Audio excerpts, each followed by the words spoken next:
প্রধানমন্ত্রী শেখ হাসিনা কি মৃত্যু ঝুঁকিতে আছেন? আগে প্রধানমন্ত্রী আপনি আপনার নিজের লোকদের ব্যাপারে সচেতন হন। আপনার নিজের লোকরা কারা আপনার চারপাশে আছে তাদের ব্যাপারে আপনি আরো বেশি খোঁজ খবর নেন। এটা গৌর গোবিন্দের বাংলাদেশ না, এটা শাহজালালের বাংলাদেশ। এই শাহজালাল ইয়ামিনী শাহপরানদের রক্ত করা বাংলাদেশ। এই বাংলাদেশকে নিয়ে ছিনিমিনি খেলতে দেওয়া হবে না। আমি গরুর গোস্ত খাবো, তোর কাছে জিজ্ঞেস করে খাবো। এই ছাড়া জানোয়ারের গোষ্ঠীগুলো সমগ্র দেশটাকে ধ্বংস করে দিবে। বসুন্ধরা গ্রুপের সাথে বেনজির আহমেদের একটা সমঝোতা হয়ে গিয়েছে। আসলে বিষয়টি কিন্তু সত্য নয়। এখনো বসুন্ধরা গ্রুপ বেনজিরের পেছনে লেগে আছে এবং বেনজিরের বিরুদ্ধে যে কোনো সময় তারা আরো যে কোনো কিছু প্রকাশ করতে পারে, ওই ধরনের একটা অবস্থা তাদের মাঝে বিরাজ করছে। এবার উল্টো খেলা শুরু হয়েছে। কর্মকর্তারা, নেতানিয়াহু এবং তার দেশ যে পররাষ্ট্রমন্ত্রী, তারা মারাত্মকভাবে ক্ষেপে গেছে আমেরিকা এবং তুরস্কের উপর। এখন আমেরিকা চাপ দেওয়া শুরু করেছে। অন্যদিকে তুরস্কের যে কঠোর মনোভাব, সেই মনোভাবে রীতিমতো কাঁপুনি উঠেছে। দর্শক, এবার ভারতের বিরুদ্ধে কঠোর হুঁশিয়ারি দিল ডক্টর ফয়জুল হক। কিন্তু এখন কথা হচ্ছে, হঠাৎ করে তিনি কেন এতটা ক্ষিপ্ত হলো ভারতের উপর? প্রিয় দর্শক, আপনারা অনেকেই মনে করতে পারেন ভারতীয় পণ্য বয়কটের বিরুদ্ধেই তিনি হয়তো এতটা ক্ষিপ্ত হয়েছেন, কিন্তু না, নতুন আরো একটি বিষয় উঠে এসেছে ভারতের বিরুদ্ধে। প্রিয় দর্শক, আশা করছি আজকে নিউজটি সম্পূর্ণ দেখলেই ডক্টর ফয়জুল হক কেন এতটা ক্ষিপ্ত হলেন সেটি আশা করছি বুঝতে পারবেন। এমনকি প্রিয় দর্শক, এরই সাথে আপনারা আরো একটি সুসংবাদ জানতে চলেছেন। এবার আমেরিকা এবং তুরস্ক ইসরায়েলকে চেপে ধরেছে। প্রিয় দর্শক, আমরা কিন্তু এতদিন দেখে এসেছি আমেরিকা প্রত্যেকটা মুহূর্তে ইসরায়েলকে মদদ দিয়ে এসেছে এবং তাদেরকে নানানভাবে সাহায্য সহযোগিতা করে এসেছে। কিন্তু এখন ঘটনা ঘটছে বিপরীত। এবার তারাই তাদেরকে চেপে ধরছে। নেতানিয়াহু এবার বাইডেন সরকারের উপর ক্ষিপ্ত হয়ে গিয়েছে। তো প্রিয় দর্শক, এর পরিণতি কি হতে পারে সেটিও সুন্দরভাবে ব্যাখ্যা করেছেন সিনিয়র সাংবাদিক মোস্তফা ফিরোজ। এমনকি এরই সাথে সাথে সাবেক আইজিপি বেনজির আহমেদকে উদ্দেশ্য করে নতুন প্রতিবেদন প্রকাশ করেছে নাজমুস সাকিব। প্রিয় দর্শক, তিনি প্রতিদিনের মতো আজকের প্রতিবেদনেও কিছু গুরুত্বপূর্ণ তথ্য তুলে ধরেছে। বেনজির আহমেদের বিরুদ্ধে যেই রিপোর্টগুলো করেছিল বসুন্ধরা গ্রুপ, সেগুলো সম্পর্কে যখন কথা বলেন সাবেক আইজিপি বেনজির আহমেদ, তখন কিন্তু তিনি কোনোভাবেই এই বসুন্ধরা গ্রুপকে হামলা মামলা বা যে কোনো ধরনের কথা তিনি মুখে আনেননি। তো প্রিয় দর্শক, এর জন্যই হয়তো অনেকেই মনে করছেন তারা হয়তো নিজেরা সমঝোতা করে নিয়েছেন, কিন্তু আসলেই কি তাই? এই নিয়ে খুবই চাঞ্চল্যকর তথ্য প্রকাশ করেছেন নাজমুস সাকিব। তো প্রিয় দর্শক, সামনেই সেটি আপনারা দেখতে চলেছেন। এমনকি এরই সাথে সাথে আরো একজন একটি তথ্য প্রকাশ করেছে, যেখানে তারা বলেছে ভয়ঙ্কর বিপদে রয়েছে প্রধানমন্ত্রী শেখ হাসিনা। কিন্তু প্রিয় দর্শক, এটা কোনো ব্যক্তি প্রকাশ করেনি, এটা প্রধানমন্ত্রীর আশেপাশে থাকা কিছু লোক প্রকাশ করেছে। তো প্রিয় দর্শক, কেন এমন তথ্য প্রকাশিত হচ্ছে সেটিও জানতে পারবেন এবং কি বিপদ হতে পারে এবং এর থেকে কি তিনি বেঁচে ফিরতে পারবেন, সমস্ত বিষয় জানতে চলেছেন। তো আমি আর বেশি কথা বাড়াচ্ছি না, আপনাদের সরাসরি সবগুলো ভিডিও দেখাবো। তবে ভিডিওগুলো দেখানোর আগে বলি, যারা এখনো চ্যানেলটি সাবস্ক্রাইব করেননি সকলে চ্যানেলটি সাবস্ক্রাইব করে পাশে থাকা বেল আইকনটি বাজিয়ে দিবেন। আর যারা ইতিমধ্যেই সাবস্ক্রাইব করে রেখেছেন তাদের সকলকে অসংখ্য ধন্যবাদ। তো চলুন একটি লাইক দিয়ে আমরা ধারাবাহিকভাবে সবগুলো ভিডিও দেখে আসি। গৌর গোবিন্দের বাংলাদেশ না, এটা গৌর গোবিন্দের বাংলাদেশ না, এটা শাহজালালের বাংলাদেশ। এই শাহজালাল ইয়ামিনী শাহপরানদের রক্ত করা বাংলাদেশ। এই বাংলাদেশকে নিয়ে ছিনিমিনি খেলতে দেওয়া হবে না। আমি গরুর গোস্ত খাবো, তোর কাছে জিজ্ঞেস করে খাবো। এই ছাড়া জানোয়ারের গোষ্ঠীগুলো সমগ্র দেশটাকে ধ্বংস করে দিবে। আর চুপ করে বসে থাকবেন যারা, আপনারাও তাদের দালালে রূপান্তরিত হবেন। কথা বলতেই হবে, বাংলার মানুষকে নিয়ে কথা বলতে হবে, ধর্ম নিয়ে কথা বলতে হবে, ধর্মীয় মানুষদের স্বাধীনতা নিয়ে অবশ্যই কথা বলতে হবে। এটা পিরাউলিয়ার পুণ্যভূমি, এটা শাহজালালের পুণ্যভূমি, এটা শাহপরানের পুণ্যভূমি, এটা ইসলামের পুণ্যভূমি, এটা সকল মুসলমানদের বাংলাদেশ। সেই বাংলাদেশের পুণ্যভূমিটাকে ধ্বংস করার জন্য আজকের এই জায়গায় দাঙ্গা হাঙ্গা, এটা কোনোদিন মেনে নেওয়া যায় না। আমরা কোনো হিন্দুর উপর আক্রমণ করি নাই। বাবরি মসজিদে আক্রমণ হয়েছে ভারতে, বাংলার সকল হিন্দুরা নিরাপদে ছিল। মনে হয় একটি মুরগির পেটের ভিতরে যেভাবে বাচ্চাগুলো নিরাপদে থাকে, আমার দেশের হিন্দুদের গায়ে আমরা হাত তুলতে দেই নাই। কারণ আমরা জঙ্গিবাদী পছন্দ করি না, আমরা হিংসতা পছন্দ করি না, আমরা অন্যায় পছন্দ করি না, আমরা জুলুম নির্যাতন পছন্দ করি না। আমার ইসলাম শিখিয়েছে সকল মানুষের নিরাপত্তা বিধান রক্ষার জন্য। আমার ধর্ম শিখিয়েছে সকল ধর্ম পেশার মানুষদেরকে সম্মান করার জন্য। কিন্তু দুঃখ লাগে, হৃদয়টা জ্বলে পড়ে যাচ্ছে, খান খান হয়ে যাচ্ছে। কোন দেশে আবার বাংলাদেশ যাচ্ছে অনুধাবন করতে হবে। এখন এই বাংলাদেশের মিডিয়া, ফেসবুক নিয়ন্ত্রণ করতে তথ্যমন্ত্রী, নাগালের তথ্যমন্ত্রী একটা অসভ্য, সেখানে ওদেরকে দিয়ে নিয়ন্ত্রণ করতে হবে। প্রয়োজনে ইন্ডিয়ার সহযোগিতা নিয়ে আজকের এই অনলাইন মিডিয়া জগৎ নিয়ন্ত্রণ করবে। সবগুলো দালাল, রাস্তা দালাল, দেশটাকে ধ্বংস করে দিচ্ছে। আমি চ্যালেঞ্জ করে বলতে পারি, আজকের এই বাংলাদেশের সমগ্র মানচিত্রটা শেষ করে দিবে শেখ হাসিনা শুধুমাত্র পাওয়ার পলিটিক্স এর জন্য ওই ভারতের দালালদের কাছে বিক্রি করে দিয়েছে। দেখবেন আপনার আমার মধ্যে হাঙ্গামা তৈরি করার পরিস্থিতি তৈরি করবে শেখ হাসিনা। একটা সময় দেশের সর্বজনীন যে সকল মানুষের সহমর্মিতা, ভালোবাসা, একসাথে ওঠা বসার যে নিয়ম বিধান, সেটাকে শেখ হাসিনা ধ্বংস করে দিয়ে এই দেশে এমন একটা পরিস্থিতি তৈরি করবে, তখন সুতা দিয়ে ওই ভারত থেকে আর্মি আসবে এই দেশে, পুলিশ আসবে এই দেশে, বলবে আমার ধর্মপ্রাণ, আমার গোষ্ঠীর মানুষদেরকে রক্ষা করতে এসেছি, রক্ষার আন্দোলনের ডাক দিবে। এখনো সচেতন হন।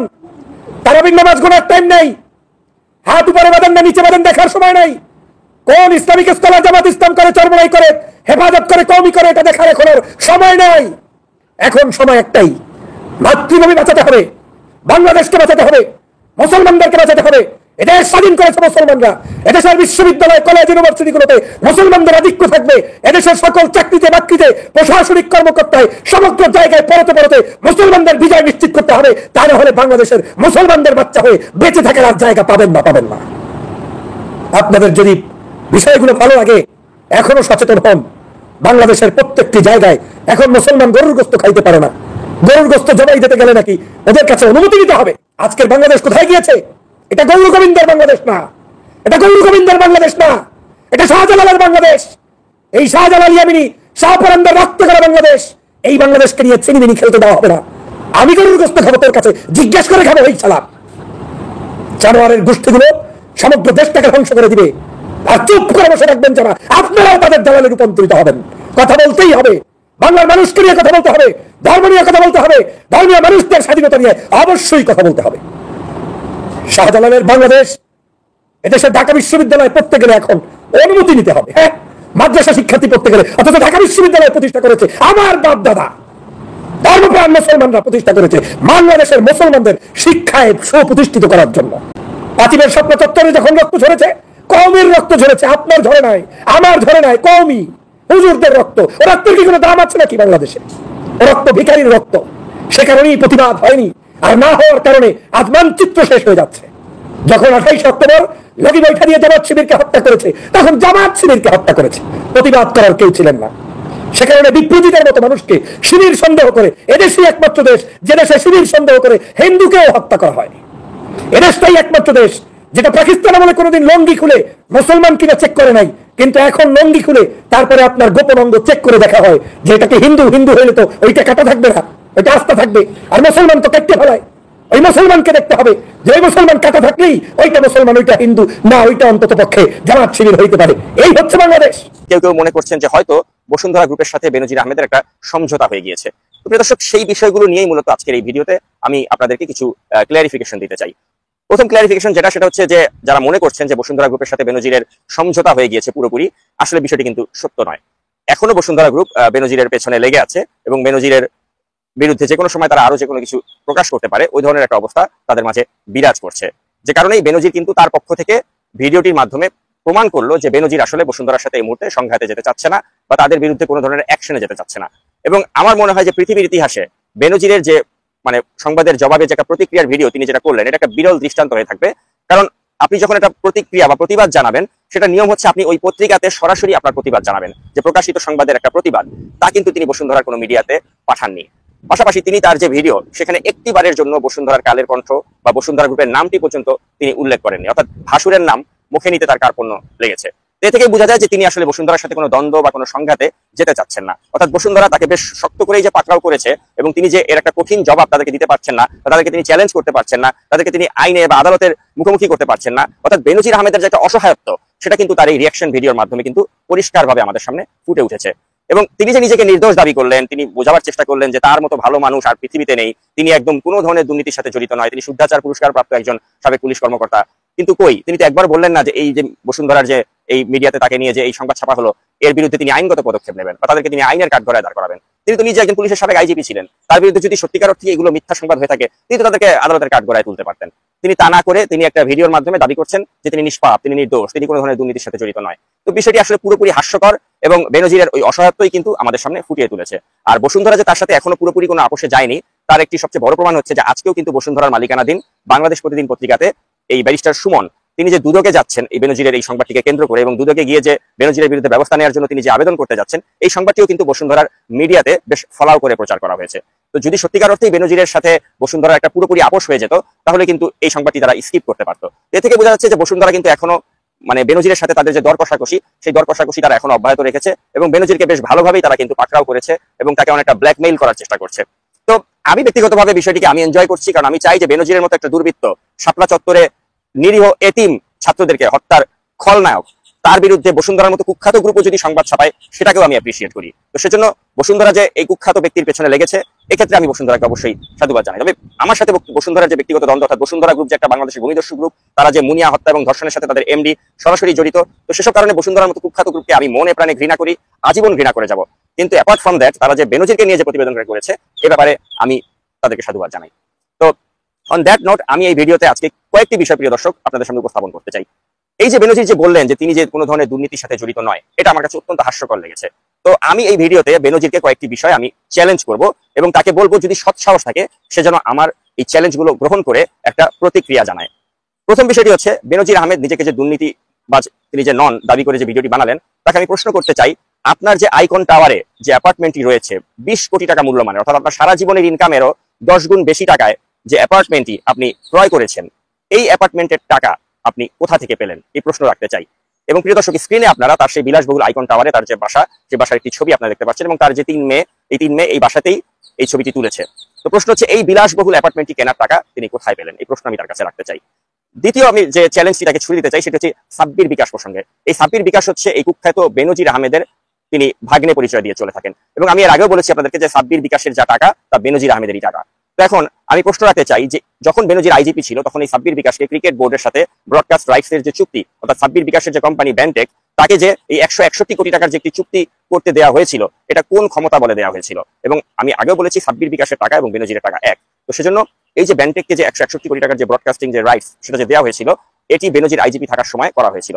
কোন ক্ষমতা বলে এটা করা হলো এবং এই টাকাটি কি আসলে সাব্বির বিকাশের নাকি বেনজিরের? এবং এই যে সাব্বির বিকাশকে 161 কোটি টাকার যে ব্রডকাস্ট রাইটস দেওয়া হলো, এটি বেনজিরের ক্ষমতা ছাড়া কোনোভাবে কি এটা দেওয়া সম্ভব ছিল কিনা? আর যদি সম্ভব হয়ে থাকে তাহলে প্রশ্ন রাখতে চাই, সম্প্রতি যে ক্রিকেট বোর্ডের যে আরেকটি চুক্তি হলো নতুন একটি কোম্পানির সাথে, অর্থাৎ সাব্বির বিকাশের কোম্পানি কিন্তু এখন আর নেই ব্রডকাস্ট রাইটস, অন্য কোম্পানির সাথে বিসিবি চুক্তি করেছে, কারণ এখন বেনজিরের সেই আগের ক্ষমতা নেই। তো এ থেকে স্পষ্টই বোঝা যাচ্ছে যে বেনজিরের ক্ষমতা নেই, তাই সাব্বির বিকাশের ক্ষমতা নেই, তাই সাব্বির বিকাশের কোম্পানির সাথে বিসিবি তাদের কন্ট্রাক্টকে রিনিউ করেনি।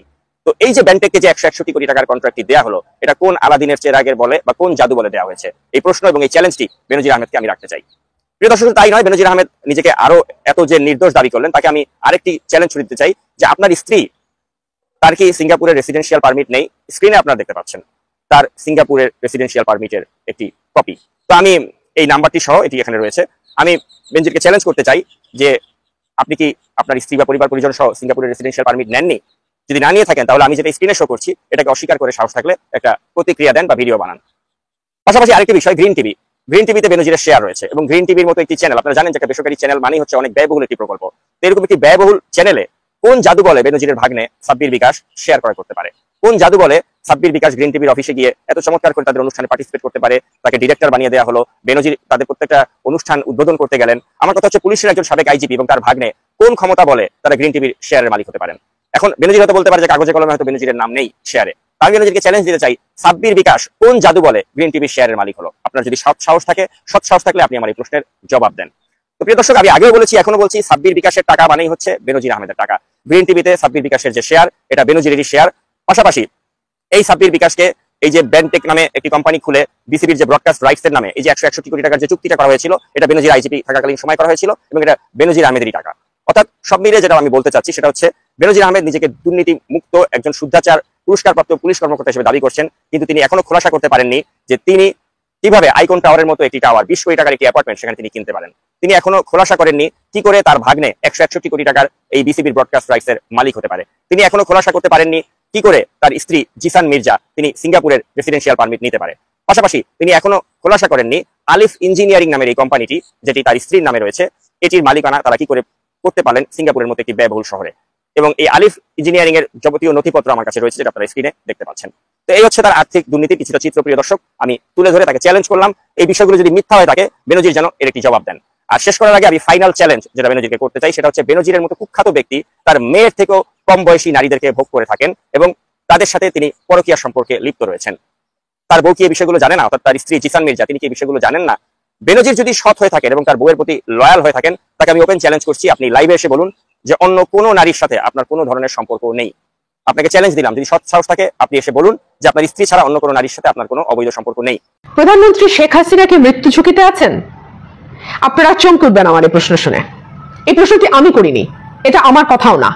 এই কথাটি সম্প্রতি বলেছেন প্রধানমন্ত্রীর ঘনিষ্ঠ আত্মীয়, একেবারে দীর্ঘ সময়ে যিনি সংসদে ছিলেন আছেন, যিনি একসময় মন্ত্রিত্বের দায়িত্ব পালন করেছেন আওয়ামী লীগের, শেখ সেলিম।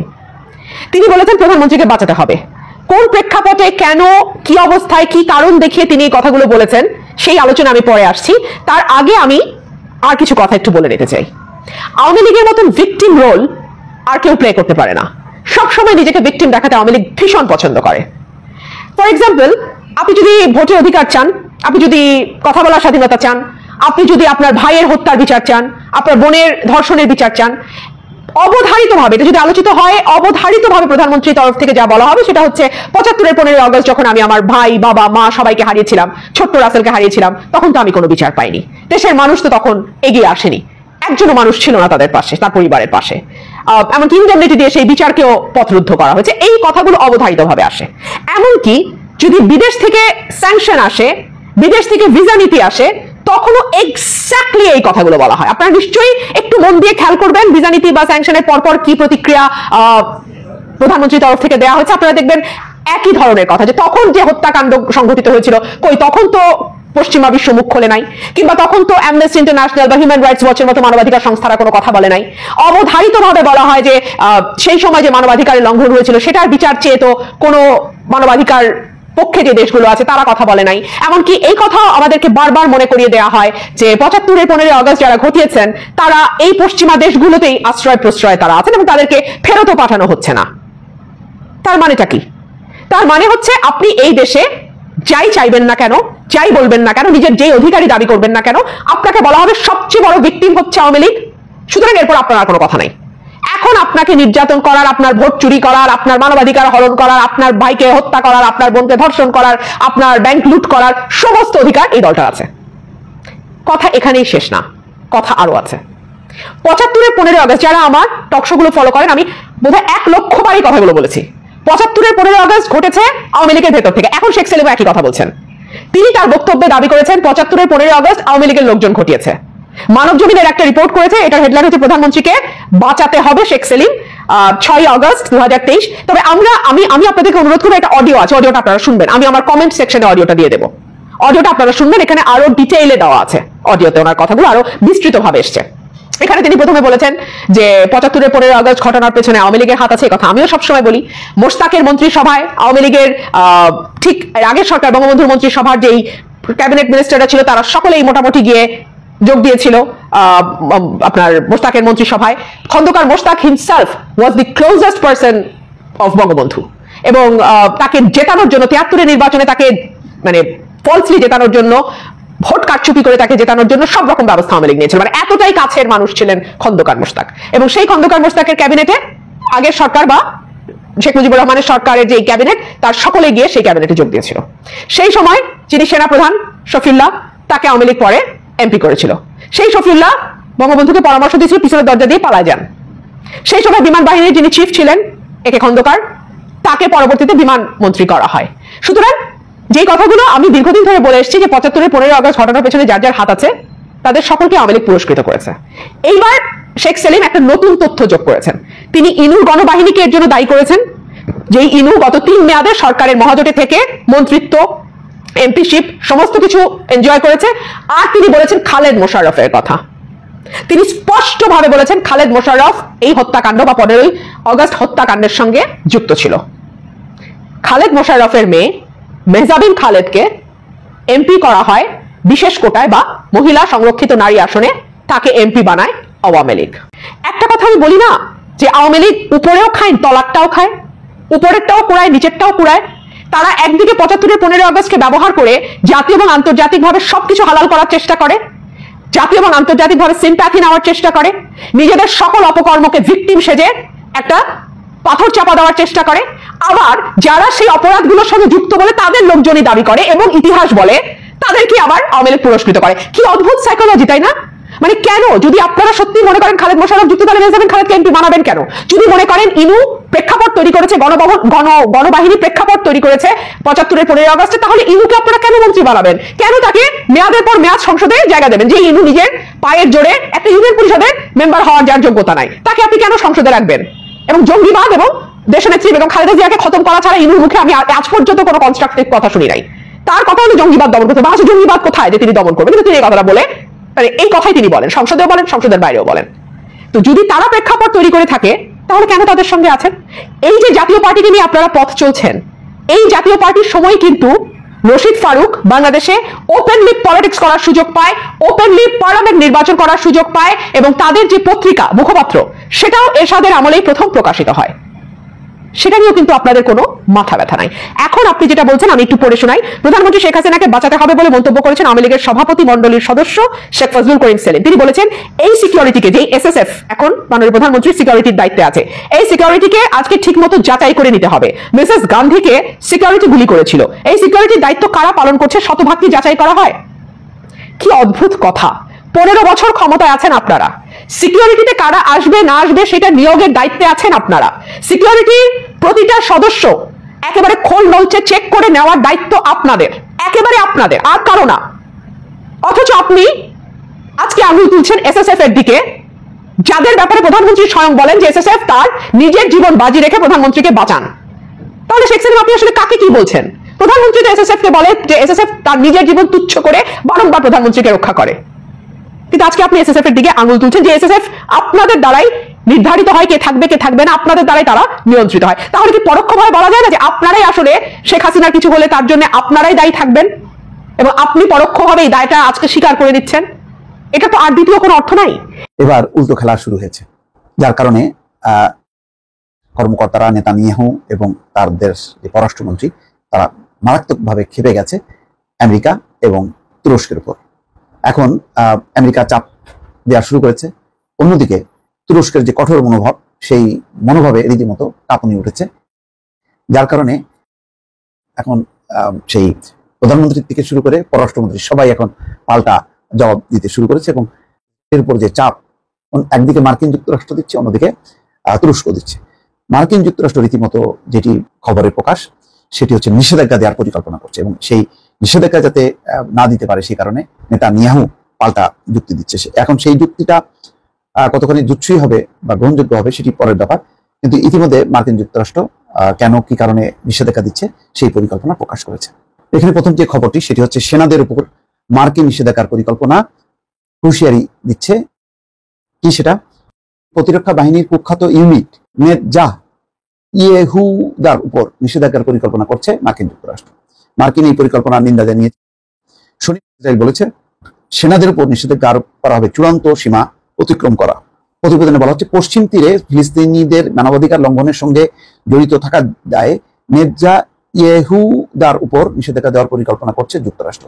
এই প্রসঙ্গে শনিবার প্রধানমন্ত্রী বেনিয়ামিন নেতানিয়াহু বলেন, আইডিএফ এর উপর নিষেধাজ্ঞা দেওয়া উচিত হবে না, আমাদের সেনারা সন্ত্রাসী দানবদের সঙ্গে লড়াই করছে। ইতামার বেন গভীর এবং বেজালেল মার্কিন পরিকল্পনার নিন্দা করেছে। গভীর বলেন, আমাদের সেনাদের উপর নিষেধাজ্ঞা আরোপ করা হবে চূড়ান্ত সীমা অতিক্রম করা।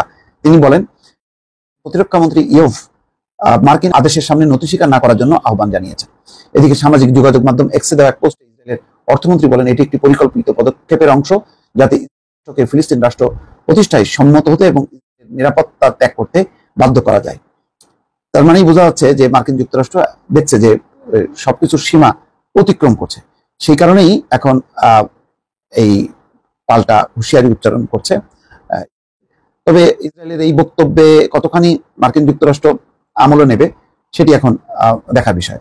প্রিয় দর্শক, আমি আশা করছি আপনারা সকলেই অত্যন্ত মনোযোগ সহকারে সবগুলো ভিডিও দেখেছেন। এমনকি এই ভিডিওগুলো সম্পর্কে আপনাদের যদি কোনো মতামত থেকে থাকে তাহলে তা অবশ্যই জানাবেন। সবশেষে জানাবেন আপনি কোন জায়গা থেকে আজকের এই নিউজটি দেখেছেন। প্রিয় দর্শক, আজকের নিউজটি ছিল মূলত এ পর্যন্তই। ফিরছি পরবর্তী নিউজে নতুন কোন টপিকে। আল্লাহ হাফেজ।